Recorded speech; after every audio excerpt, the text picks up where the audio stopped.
안녕하세요. 우리 집 서재입니다. 오늘 소개해드릴 책은 마음이 흐르는 대로. 지은이는 대구에서 태어나 미국에서 소아정신과 교수로 활약했던 진아영입니다. 나는 의사로서의 삶이 나의 소명이라고 생각한다. 어릴 때부터 과학을 좋아했고 특히 생물학과 물리학에 관심이 많아서 늘 과학자가 되고 싶다는 생각을 했다. 그러던 중 고등학교 2학년 때 갑자기 아버지가 신장결핵 진단을 받고 병원에 입원하는 일이 생겼다.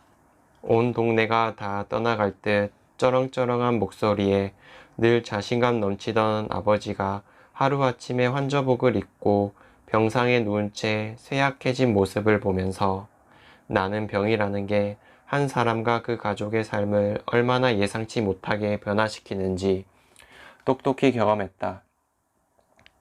그래서일까? 다른 분야의 과학보다는 의학이라는 과학이 누군가의 삶에 더 직접적인 도움을 줄 것이라 생각했다.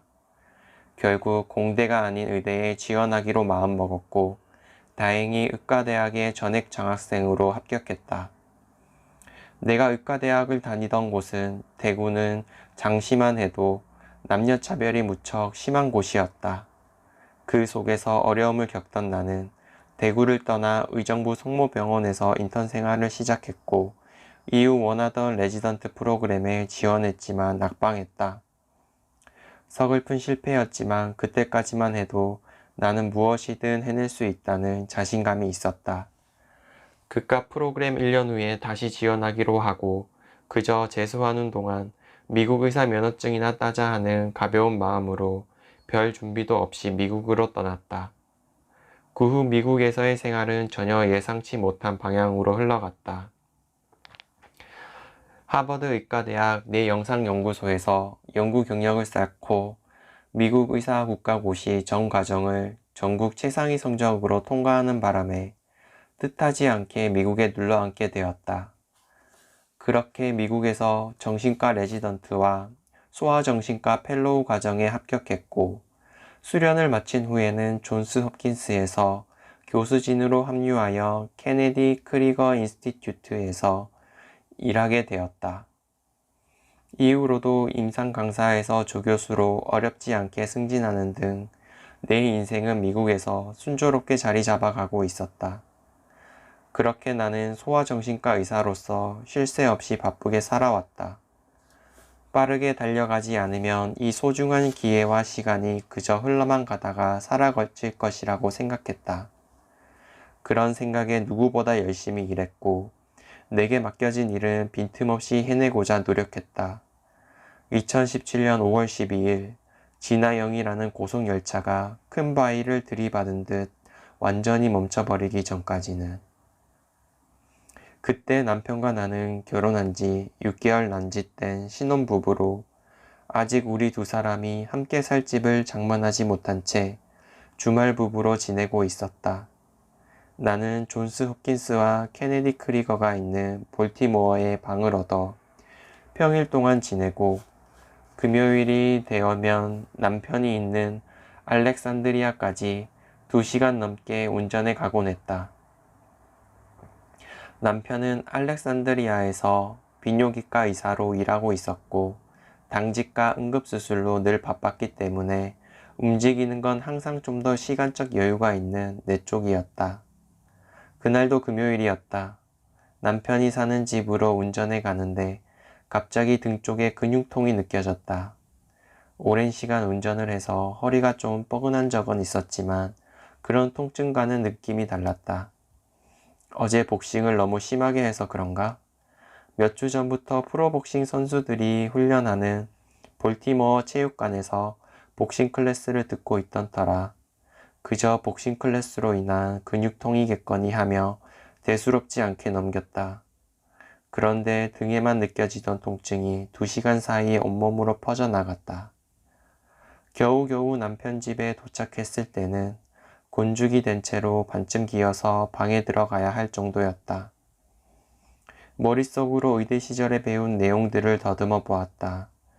2시간 만에 급속하고 심하게 진행된 걸 보니 박테리아성 감염인가 운동을 꾸준히 해온 데다가 지난 몇 년 동안 잔병 치레도 거의 하지 않을 만큼 건강했으니 그때까지만 해도 큰 병일 거라고는 전혀 짐작하지 못했다.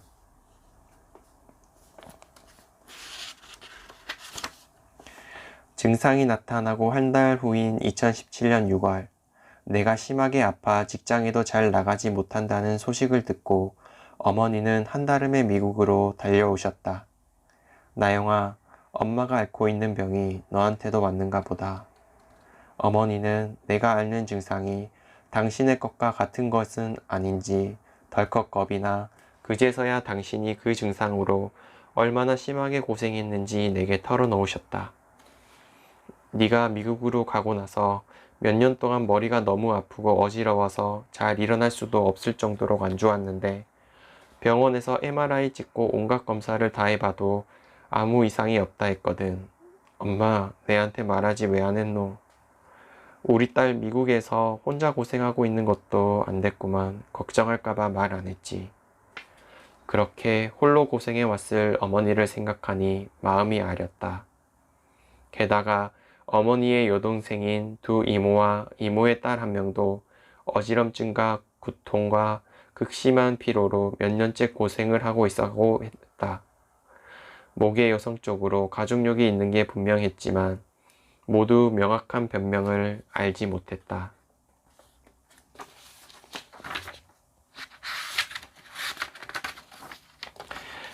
많은 의사가 이런 나의 증상을 신체적 원인이 없는 정신과적 문제로 여기는 것이 억울하고 서러웠지만 그럴 때마다 나는 증거의 부재가 부재의 증거는 아니고 신체적인 원인을 못 찾는 것이지 원인이 없는 것은 아니라고 생각했다. 현대의학이 눈부시게 발전한 건 사실이나 그렇다고 해서 모든 병이 완벽하게 파악된 것은 분명 아니다. 잘 알려지지 않은 병이 생각보다 많고 아직 원인이 명확히 밝혀지지 않은 병도 허다하다. 뇌파 검사가 개발되기 전에 뇌전증 환자들은 정신질환은 않는 것처럼 치부되었고 뇌 MRI가 개발되기 전에는 다발성 경화증도 전환장애라는 정신질환으로 여겨지지 않았던가. 당시 가능한 검사로는 원인을 발견하지 못한 것인데 의사들은 신체적 원인이 없다고 보았다. 따라서 정신질환일 수밖에 없다고 결론 지은 것이다.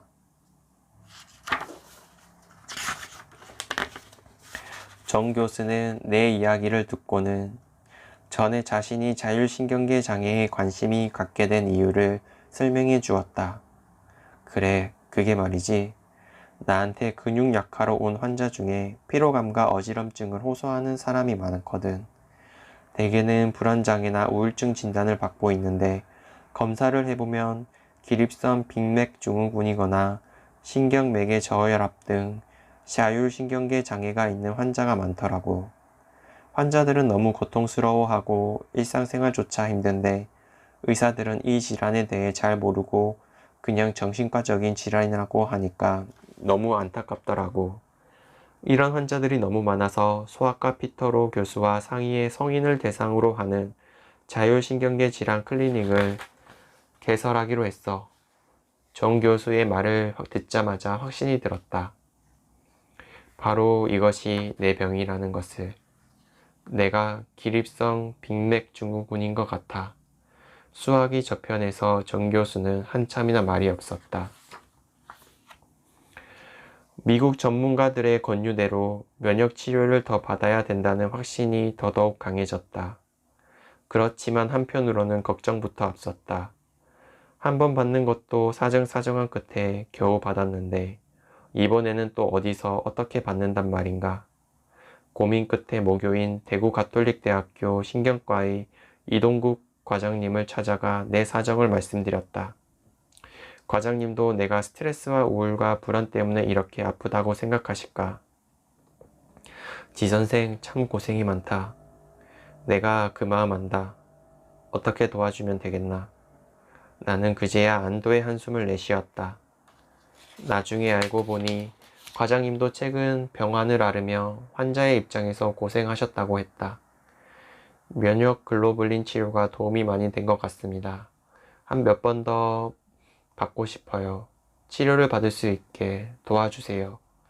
그래, 그 치료가 자가 면역성 자율신경계 질환에 많은 도움이 된다는 연구 결과도 있고, 또 자네가 개인적으로 한 번 받고 증세가 호전된 것도 보였으니 비용을 자가 부담해서 보험급여를 걱정하지 않아도 된다면 큰 문제 없을 거야. 한번 해보세. 순간 너무 감사한 마음에 눈물이 주르륵 흘렀다. 앞이 보이지 않을 만큼 힘들고 고통스러운 내게 다시 한번 나올 수 있는 기회가 생긴 것이다. 이렇게 다시 총 3번의 면역치료를 받고 증상이 눈에 띄게 호전되었다. 기립성 어지럼증도 많이 좋아져서 1시간 정도는 쉬어가며 걸을 수 있을 정도가 됐고 피로감도 많이 줄어들었다. 옆에서 지켜보던 어머니는 내가 눈에 띄게 회복되는 모습을 보며 뛸 듯이 기뻐하셨다. 예일대 정신과 과장을 지냈던 프레드릭 프리치 레들릭 교수는 좋은 의사가 되기 위해서는 아파보고 사랑해보고 다른 문화권에 살아봐야 한다라고 말했다. 환자의 절박한 처지에도 놓여보고 사랑한다는 자기의 마음을 먼저 드러내는 취약한 입장에도 서보고 주류가 아닌 소수로서 이해받지 못하는 경험을 해본 사람만이 더 좋은 의사가 될 수 있다는 뜻이다. 이동국 과장님이나 나나 고통받고 서러워하며 의사들의 선처를 눈물로 호소하는 위치에 서봤으므로 환자의 고충을 더 깊이 이해하고 위로할 수 있었으리라. 그로 인해 좋은 의사가 되는데 한 발짝 더 가까워진 것이라 그렇게 나는 위로했다. 나의 삶은 비포 앤 애프터가 현격히 달라졌다. 믿기 힘들고 적응하기 어려운 이 엄청난 변화를 가차없이 온몸으로 맞아야 했다. 끝없이 솟아나는 에너지를 자랑하며 쉴 틈 없이 일가 모임을 만들어서 우리 아파트의 시장이라고 불리던 나. 가만히 앉아있지 못하는 성격 때문에 소파에서 하루 종일 텔레비전만 보던 남편을 깝깝해하며 마구 원망했던 나. 그런 내가 이제는 배터리가 다 떨어져 가물가물한 휴대전화처럼 언제 꺼질지 몰라 조바심 내는 삶을 살아가고 있다. 결국 배터리가 나가서 쓰러지면 재충전 될 때까지 두통과 어지럼증에 시달리며 기약 없이 좋아지기만을 기다려야 한다. 마치 신의 장난처럼 나에는 내 성격과 반대로 살아야만 하는 병을 하루하루 감당하고 있다. 미국에는 그룹의 뒤편은 바짝인다 라는 말이 있다. 어떤 역경이든 그 속에 희망이 숨어 있다는 뜻이다. 나는 어떤 상황이 닥쳐도 다 하나님이 계획하신 거라 믿고 시간이 지나면 왜 이런 일이 일어났는지 비로소 이해할 수 있는 것이라고 생각한다. 그러면 당장의 불행이 절망으로 이어지지 않는다. 더불어 원하는 일이 순조롭게 이루어진다고 해서 그것이 마냥 좋은 일이라고 여겨지지도 않는다. 돌이켜보면 내가 겪은 각종 실패와 좌절의 순간들이 내게 새로운 문을 열어준 계기가 되지 않았나 싶다. 넬슨 만델라의 말처럼 실패란 지는 것이 아니라 배우는 것이므로 나는 병으로 인해 1년 가까이 직장을 쉬어야 했고 2년 동안 제대로 일어나고 걸을 수도 없는 고통에 시달렸다. 그 때문에 열의를 갖고 임하던 각종 강의와 연구에서도 손을 떼야만 했다. 왜 나에게 이런 일이 생긴 건지 서럽고 억울해서 눈물이 나는 날도 많았다. 하고 싶은 일, 살고 싶었던 삶에서 멀어졌다고 생각할 때마다 눈앞이 캄캄해져 한 발자국도 앞으로 나아가지 못한 채로 있었다. 그러나 병에 걸려 일을 쉰 덕분에 내 인생을 되돌아볼 수 있는 시간을 누렸다. 병이 아니었다면 나는 의사로서 또 교수로서 더 큰 성취를 이룰 수 있었겠지만 만약 그랬다면 매일 바쁘게만 살아가느라 삶을 뒤돌아볼 틈도 없이 앞으로만 달려갔을 것이다. 병을 겪으며 세상과 사람과 삶을 바라보는 시각도 많이 달라졌다. 처참히 무너진 환자의 입장에 온전히 놓여보았기에 좋은 의사란 그저 아는 것만 많은 의사가 아니라 환자의 고통을 알아주고 덜어주려고 노력하는 의사라는 것도 배웠다. 남편과 나는 예상치 못한 병이라는 바위에 아무런 방어책 없이 부딪혀 아픔과 혼란을 느끼고 서로를 원망하고 싸우기도 했지만 이제는 병 덕분에 언제나 서로에게 의지할 수 있는 진정한 인생의 동반자가 되었다. 이 모든 걸 겪고 난 지금은 병이 내게서 빼앗아 간 것보다 주고 간 것이 더 많다는 생각이 든다. 이제 내 나이가 40대 중반에 이르렀으니 사실상 이제는 아이 갖는 일을 완전히 포기해야 함이 맞다. 결과적으로 병으로 인해 2년 동안 시험관 수술을 할 수 없었던 것이 아기를 가질 수 있는 아주 작은 기회마저도 앗아가 버린 것이다. 내가 그토록 원하던 것이 병이 내게서 거두어 갔다는 사실에 한동안은 너무나 가슴 아팠지만 그럼에도 나는 병을 원망하지 않기로 했다. 병은 내게서 너무나 많은 것을 빼앗아 갔지만 그로 인해 완전히 일상을 멈춰야 했던 그 2년이라는 시간을 이제는 슬프게 생각하지 않는다. 제대로 설 수도 없을 정도로 몸 상태가 엉망진창이 되고 사고 능력을 조금씩 잃어가면 더 이상 정신과 의사로 일하지 못할 거란 두려움과 마주해 왔기 때문이다. 오히려 그 덕분에 다시 내 자리로 돌아왔을 때 그곳을 더 뜻깊게 바라볼 수 있는 귀중한 시야를 선물로 얻지 않았던가. 그 고통스럽고 절망적이던 시간이 지금의 나를 만들었다. 그리고 나는 병을 앓기 전보다 나보다 앓고 난 후의 내 모습을 더 사랑한다. 비록 나를 닮은 아이를 하나 낳아 어머니가 내게 주신 것처럼 다른 어떤 것과도 비교할 수 없을 만큼 크고 깊은 사랑을 주겠다는 내 꿈은 이루지 못했지만 내게 주어진 인생에서 또 다른 의미를 찾고 만들어갈 수 있기 때문에 내 삶을 만끽하고 내 사람들을 더욱 사랑하게 되었다. 애초에 삶은 무한하지 않고 삶 속에서 내가 발휘할 수 있는 에너지 역시 한정되어 있다. 그러니 꼭 필요한 부분에 좋은 에너지를 사용해 삶을 가치 있게 꾸려나가야 한다. 나는 갑작스러운 병으로 평범한 사람들보다 훨씬 적은 에너지로 살아내야 한다는 과제를 부여받았다.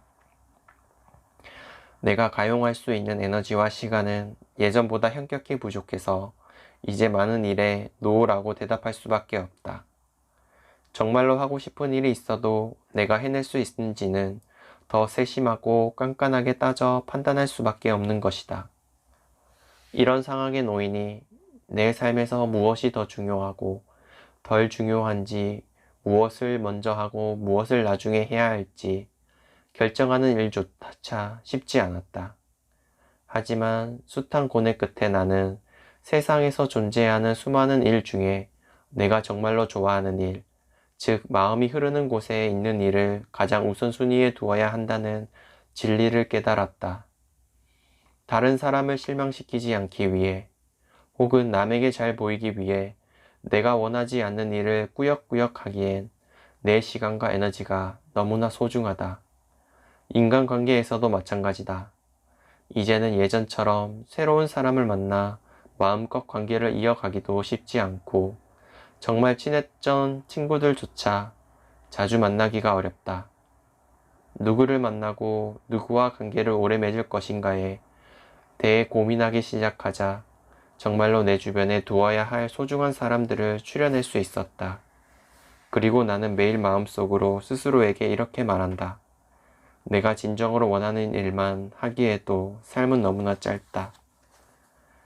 20년 가까이 이사로 일해오면서 죽음이라는 것이 삶의 끝이기도 하지만 어떻게 보면 삶의 연장선 중 한 부분이기도 하다. 혹은 삶의 일부분이기도 하다는 것을 배우고 있다. 즉, 죽음을 무조건 피하거나 최대한 미루어야 할 절대 악으로 보기보다는 예상치 못한 순간에 오더라도 잘 받아들여야 할 내 삶의 일부로 여겨야 한다는 것이다. 결국 우리는 삶을 살아가면서 어떻게 살아가야 하는지 배우는 동시에 또 어떻게 죽어가야 하는지 배워야 하는 것 아닐까. 또 개인적으로 병을 직접 겪으면서 병 역시 죽음처럼 삶의 일부라는 것을 다시금 실감했다. 의학이 아무리 많이 발전했다고 하지만 여전히 현대의학으로 고치지 못하는 병이 수없이 많다. 또 어느 정도 손을 쓸 수는 있다고 해도 완치할 수 없는 질환 역시 허다하다. 그래서 의사의 일이라는 게 완전한 치료가 아닌 자연적으로 회복할 수 있게 도와주는 역할이 때도 많다. 수술도 마찬가지다. 칼을 대고 병이 있는 부위를 도려내는 건 의사의 일이지만 그 이후의 일, 즉 회복하는 것은 다시 발병하지 않도록 관리하는 일은 오롯이 환자의 몫이다. 의학과 의술로 상처가 감염되지 않게 항생제를 투여하더라도 결국 상처와 싸우는 것은 환자의 조직 재생 능력과 면역력인 셈이다. 그런 의미에서 나는 의사로서 늘 나의 지식과 능력에 자만하지 말고 겸손하게 임할 것을 다짐한다. 어느 누구도 살면서 병을 피할 수는 없다. 아무리 건강한 음식을 먹고 건강한 습관을 유지한다고 해도 질병이란 딱 공식에 맞게 우리 삶에 찾아오는 것이 아니다. 담배 한 번 안 피워본 사람이 폐암에 걸리기도 하고 어제까지만 해도 잘 달리던 운동선수가 하루아침에 심장질환으로 급사하는 것을 얼마나 자주 목격하는가. 물론 건강한 습관을 유지하면 건강하게 늙어갈 확률이 높은 건 사실이지만 큰 병을 진단받고 나서도 자신은 이런 병에 걸릴 줄 짐작하고 있었다며 담담히 받아들일 수 있는 사람은 아무도 없다. 거의 모든 사람이 남들은 저렇게 막 살아도 건강하게 잘 사는데 왜 열심히 살고 건강을 챙기면서 산 나에게 이런 병이 오는 거야 하며 자신의 불운에 대해 억울함을 느끼고 호소한다. 그렇지만 나는 이제 질병이 절대적인 악이나 벌이라고는 생각하지 않는다. 병이 그저 삶의 한 부분임을 깨달은 것이다. 죽음이란 삶의 연장선상에 있는 한 점이며 질병도 죽음으로 가는 삶의 선 위에 여기저기 찍혀있는 점이라고 생각하다 보면 갑자기 찾아온 병도 덜 억울하고 덜 서럽게 받아들일 수 있게 된다. 내 인생이라는 선을 이루어 가는데 이런 병이라는 점들을 어떻게 보면 뺄 수 없는 부분인 것이다. 그렇기에 나도 내 인생이 병 때문에 동강이 났다든가 끝났다는가 하며 비관하기보다는 병이라는 점 역시 내 인생의 한 부분이며 병과 인생은 함께 동시 진행형이라고 생각하려 한다. 물론 나도 처음에는 원망하는 마음이 컸다. 병이 내 인생을 송두리째 빼앗아간 것 같아 억울하기도 했다. 그러나 이제는 나의 병을 내 삶의 일부분이자 나의 일부분으로 기꺼이 받아들였다. 여전히 어렵고 여러 가지 힘든 적응이 요구되는 과정이지만 그저 나라는 사람의 삶을 병과 함께 계속 살아가기로 마음먹었다.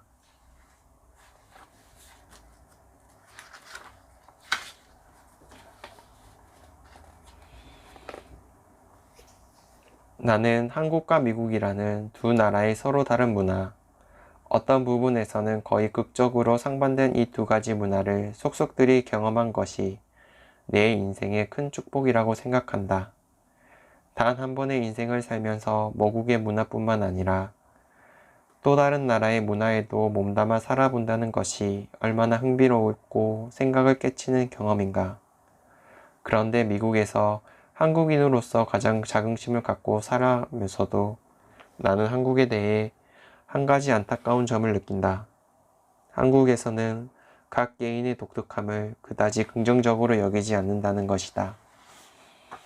우리나라 청소년들은 각자의 특성과 재능을 최대한 발휘하도록 격려받기보다는 오히려 그 개성을 누르고 사회에서 요구하는 보편적인 인간상에 맞추어 살아가도록 가르침 받는 듯하다. 또 부모님들은 최선을 다해 소위 1등 진로로 가는 길을 닦아주면서 자녀들을 향해 한눈 팔지 말고 그 길로만 걸어가야 한다고 재촉한다.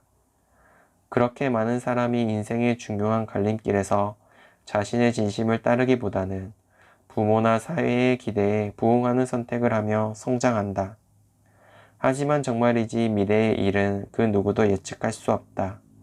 인생사 세용지마라 하지 않던가.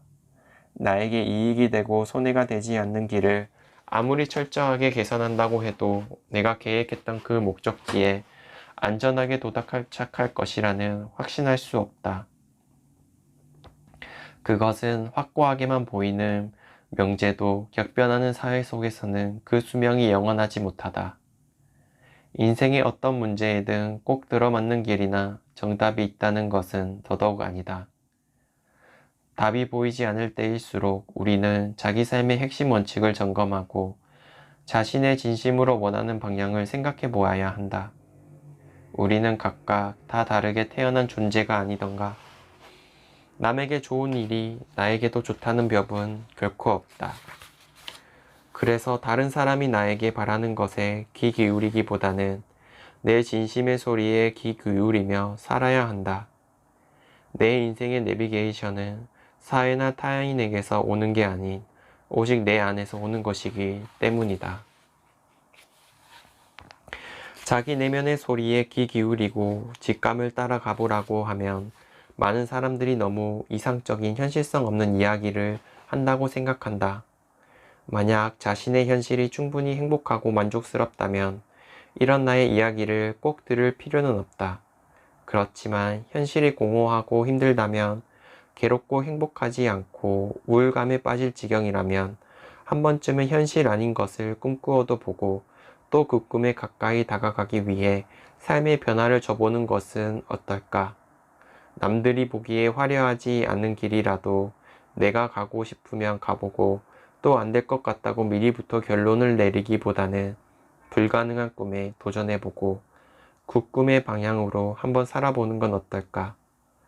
꿈은 어차피 꾸는 사람 마음이니까 말이다. 나는 평탄한 여정과 사회적인 성공을 목표로 하기보다 자신의 진심을 따라 자기 성취를 향해 가본다면 그 삶에 어떤 변화가 있어 일어날지 늘 궁금하다. 고개 숙여 자신의 발만 보지 말고 고개 들어 별을 보는 것을 기억해라. 스티븐 호킹 박사의 말처럼 돌에 걸려 넘어질까봐 발만 보고 조심해서 가기보다는 멋지고 설레는 하늘 위 별들도 한 번씩 올려다보면서 좀 넘어지고 다치더라도 결국 내가 가고 싶은 길을 향해 걸어가 본다면 말이다.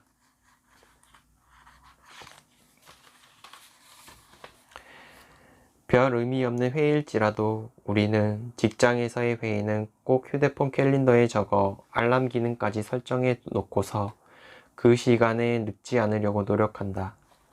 물론 직장 생활을 하는 이상 이는 너무나 당연한 말이겠지만 나는 그보다 더 내 삶에 중요한 건 나 자신과의 미팅이 아닐까 생각한다. 과연 나 자신과의 미팅을 중요하게 생각해 따로 시간을 내지 않고 늦지 않도록 캘린더를 저장해 두는 사람이 몇이나 될까? 아마 많지 않으리라 생각한다. 이는 마치 내 삶에 큰 의미 없는 사람들에게 당신이 나보다 더 중요하다 라고 말하며 내 삶의 우선순위를 내어주는 것과 같다. 나는 나 자신과의 미팅을 다른 말로 명상이라고 본다. 세상 속에서 그리고 나를 둘러싼 외부로부터 오는 잡음을 끊어내고 지금 여기에서 나의 생각과 감정을 평가하거나 판단하지 않고 그저 관찰하고 놓아 보내는 훈련이 바로 나 자신과의 미팅, 즉 명상이다.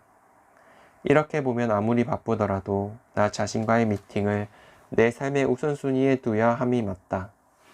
또 나에게 명상은 깨어있는 시간 동안 끊임없이 생각을 가동하는 뇌를 끄고 잠시 쉬게 하는 거의 유일한 방법이기도 하다. 명상, 특히 우리나라에서도 잘 알려져 있는 마음챙김 명상은 여러 임상 연구에서도 불안과 우울, 외상후 스트레스 장애 등의 증상에 치료 효과가 있다고 증명되었다. 마음 챙김 명상은 인도와 티베트 수도자들이 행하던 명상과 요가 명상을 바탕으로 고안된 것인데, 쉽게 말하면 내가 지금 느끼고 경험하는 것에 집중하는 연습이다. 즉, 왜 나에게 이런 병이 왔을까 하며 과거에 일어난 일을 억울해하거나 오늘은 또 피로감 때문에 하루를 망치겠군 이라며 미래에 일어날 일을 걱정하는 것보다 지금 여기에 나로 생각의 시야를 돌리는 연습이다.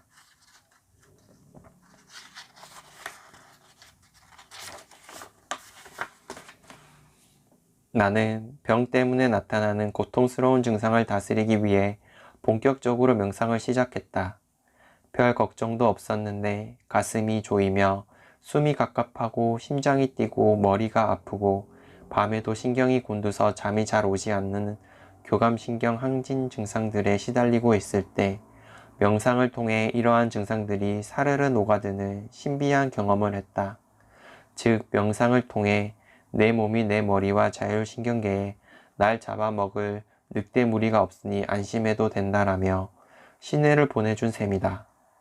교감신경 항진 증상을 줄이는 약도 여러 쓰고 있었지만 그보다 오히려 명상의 효과가 훨씬 더 빨리 그리고 더 크게 느껴질 정도였다. 그 전까지만 해도 나는 시도 때도 없이 이유도 없이 찾아오던 병의 증상들을 아무런 방어책 없이 온몸으로 맞으며 시달리고 있었다. 그런데 이제는 내가 명상을 통해 그것들을 어느 정도 잠재울 수 있다는 자신감을 얻었다. 이렇게 시작한 명상은 이제 거의 매일 하고 있다. 오늘은 마음이 흐르는 대로라는 책을 소개해 드렸습니다. 책을 읽으면서 진아영 작가는 자신이 불치병으로 고통을 받고 있지만 그 고통을 이겨내기 위해 자신의 마음을 더욱더 단련하고 그리고 한계 속에서 불평과 불만을 가득 채우는 게 아니라 긍정적인 생각으로 자신이 할 수 있는 한계 속에서 행복을 끊임없이 찾아가고 있었습니다. 저 또한 이 책을 보면서 지금 제가 처한 현실에서 좌절하고 불안을 느끼고 슬픔에 빠져 있기보다는 행복할 수 있고 마음이 쫓아가는 일을 찾기 위해 자신만의 생각을 더 갖고 자기와의 대화를 통해 더욱더 깊이 내면의 소리를 들어야 되겠다고 생각이 들었습니다. 그리고 작가는 명상의 효과를 말해 주었습니다. 명상을 통해서 고통이 줄어들고 그리고 지금의 나 자신과 더 깊은 대화를 나눌 수 있다고 말해 주었습니다. 이 마음챙김 명상은 일전에 제가 콘텐츠로 다룬 적이 있습니다. 관심 있으신 분들은 한 번 더 찾아보시면 좋을 것 같습니다. 오늘의 책 마음이 흐르는 대로는 지금 현실에서 고통을 받고 있거나 삶을 흔들릴 때 우리가 취해야 할 행동을 말해주고 있어 참으로 많은 것을 배울 수 있었습니다. 그런데 이런 배움이 평상시부터 조금씩 생각을 하고 우리의 삶의 유한성에 대해서 미리부터 생각과 관심을 갖고 있을 때 이런 커다란 고통이 우리에게 찾아왔을 때 더 큰 힘을 갖고 겪어 이겨낼 수 있지 않을까 생각이 들었습니다. 지금은 비록 건강하고 아무 문제 없을지라도 우리 자신의 소리와 인생의 유한성을 다시금 깨닫고 앞으로 우리의 미래를 위해 내가 하고 싶은 일을 더욱더 구체화하여 소중한 시간으로 채워가셨으면 합니다. 감사합니다.